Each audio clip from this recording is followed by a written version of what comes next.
So Heritage Auction is getting into the non-sports side of things. Recently, they just had an auction where probably about anywhere from 30 to 50% of the auction's listings were non-sports. There's also sprinkled in some wrestling as well as vintage baseball. Now, most of this stuff is later non-sports, not really 1800s or foreign issues or historical figures.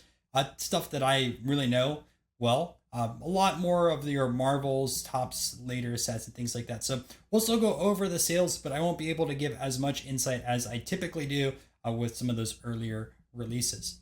All right, let's take a look at these top sales. So I'm on the Heritage results page. Now, I know it's a non-sports auction, but there are also sports cards in here. It was this guy's full collection, Greg, and I apologize if I mispronounced the last name, but Jane over here.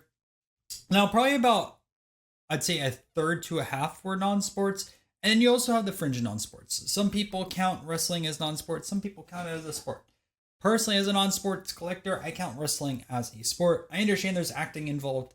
All right, some of wrestling is staged, but it leans closer to a sport. At least that's my opinion.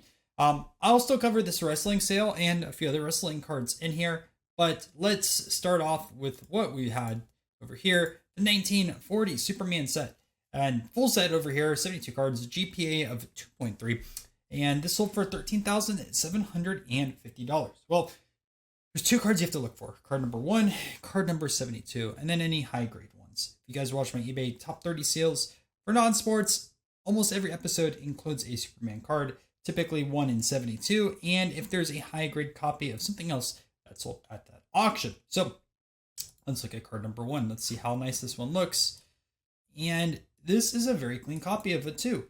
Sometimes I throw shade at how some of these 1s or 2s look like. This one looks good. I like the appearance of it. It has good centering. This is a well respected too. Obviously, there's some condition right there. It looks good. So that's obviously something you're looking for as a buyer. And then let's see what card 72 looks like. It's probably gonna be that last page. There's card 72. Again, a very nice copy and a 1.5. And when I'm speaking ahead, yeah, this is my second time recording. The first one, recording failed on the video, unfortunately. So instead of going with it, I decided to re-record. So hope you guys do enjoy the little bit extra effort. Great looking 1.5. And that's probably what, anywhere from a $1,500 to $2,000 card. And then on the second side of things, that card number 1, that looked really nice. Where's that at? What, 3,000 plus? So you're already looking at almost like $4,000 to $5,000 between card number 1 and 72. Then you have all the commons. I would assume like in one shape, a common's like $50 to $100. I mean, there's some 4s in here sprinkled in. I mean, plus you have the bonus of having it as a complete set. So pretty awesome lot. In general, whether you're a set builder or like piecing it out, someone will definitely get their value with it. Then, again, I'm not going to cover baseball. We cover baseball in so many different auctions. Second highest sale was a 1951 Bowman Mantle. No surprise there, too. Pretty good looking copy of that, too. I'll cover this shortly just because I don't cover too much wrestling on here. 1982-83 Wrestling All-Stars. There's 3 big names in here. Hogan, Andre the Giant, as well as Ric Flair. From what I've heard from some of the different wrestling collectors, BVG is a little bit more lenient than PSA is on these, especially with the colored borders. But there's some serious collectors on Twitter that have this stuff in like PSA 8s and 9s. And it's not easy to find by any means. They go for quite a lot of money. I don't know if those would get 8s or 9s. Well, I guess these are 7.5s, and that's the reason why. But still, they look pretty sharp. And yeah, 2 different years. There's still a good amount of, I wouldn't say a good amount, but I've seen some unopened packs people posted on Twitter. It just literally looks like it's plastic over the packs, but it's pretty cool.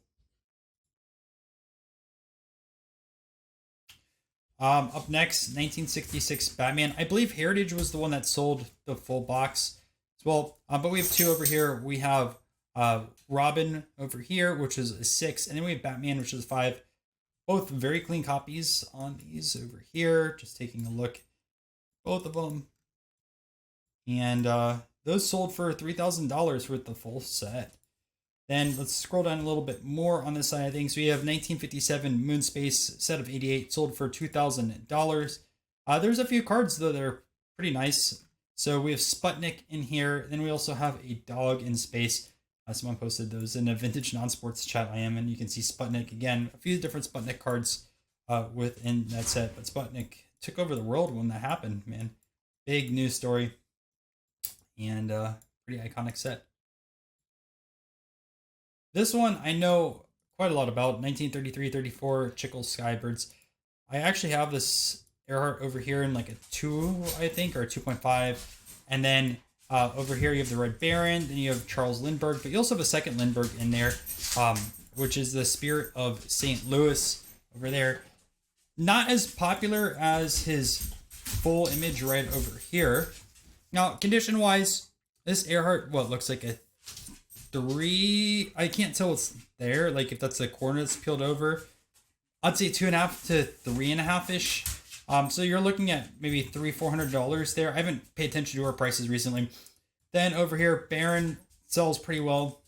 Lindbergh, this looks like a 1.5 to a 2. So now you're talking about probably like another $80 to $100. Just depends on what it grades.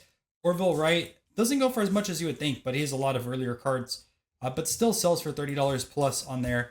And I'm not sure how much this one sells for specifically. But what was it? Almost a full set or full set? 107 out of 108. So you're looking essentially at $20 a card on this. Commons still sell between $5 and $10. And I guess it just really depends on the condition of those. All right, 1966 Topps comic book. Full set of 44 that sold for $17.50. Taking a look at these. This is my first time ever seeing these. Supergirl, Green Lantern, Joker. But this is outside my realm of collecting. Again, I don't collect Marvel, superheroes, any of that. I collect historical figures and musicians. But nice sale over there. Then, I'm not going to cover this too much, but 1954-55 Topps World on Wheels. 1780, about $10 a card there. This is always popular. When we have a nice high-grade curly, we always have this make the list. It does look like there's some type of stain on this card, unless that's how all of them are, but I don't think that's the case. But the other ones over here were graded 6s also, and those 3 sold for $1,625. All right, now we're taking a look at 1941 Gum Inc. War Gum. Bigger names in here: Churchill, FDR, Elizabeth, and also MacArthur. And 132 cards, $1,300. You do have to appreciate how many complete sets there is. There's a bunch of baseball complete sets as well. And then we have Crazy Little Comics, 16 of these, sold for $1,200. So I assume this is a very tough issue. And take a look at some of these designs on here. Hulk, which they called Hunk. Phantom. There's like a music set also from this era that does the same exact thing with just like kind of jokes on it that Topps made. I haven't really collected them. They're like vinyls. 1966 Donners. We just saw a bunch of 9s and 10s that sold on eBay. These look pretty good. I don't know if it would be 9s or 10s. Set of 66, you're looking at $1,062. We have Topps Wings over here. Again, a little bit outside my collecting side of things. I'll show these two though. 33 Chickle original artwork, which is pretty cool to see. The original versus what actually came out printed. Nothing on the back of this painting, but still, I do want to eventually get like an original artwork piece of a card. We'll see. Red Menace over here. I would call this probably a top 50 iconic non-sports card of all time. I love this imagery too. Anytime I look at this, it just reminds me of the band Ghost. Obviously with this Ghost figure on here. And that one sold for, what, set of 48, $780. But this one looks pretty nice. I don't know what these sell for right now. I haven't taken a look. But, or even what the commons in the set sell for. Still, super, super iconic card. Oh, we have G.I. Joe. And send that over to Logan Paul. $687 for a set of 192. Davy Crockett, incomplete set of 64 out of 80, $600. Transformers, 192, $612. Freedom's War 1950. I'll just load that up over here. The reason why, it's a few big names in here. So George Patton, one of his first cards. And then also over here, you do also have Eisenhower and Doolittle, as well as Marshall. All right, flags, Lost in Space, more Philadelphia Gun Marvel Superheroes 67 or 53 of these sold for $525. A few unopened packs, $500, $460 on that one. Another Star Wars there. Presidents, nothing really too special there.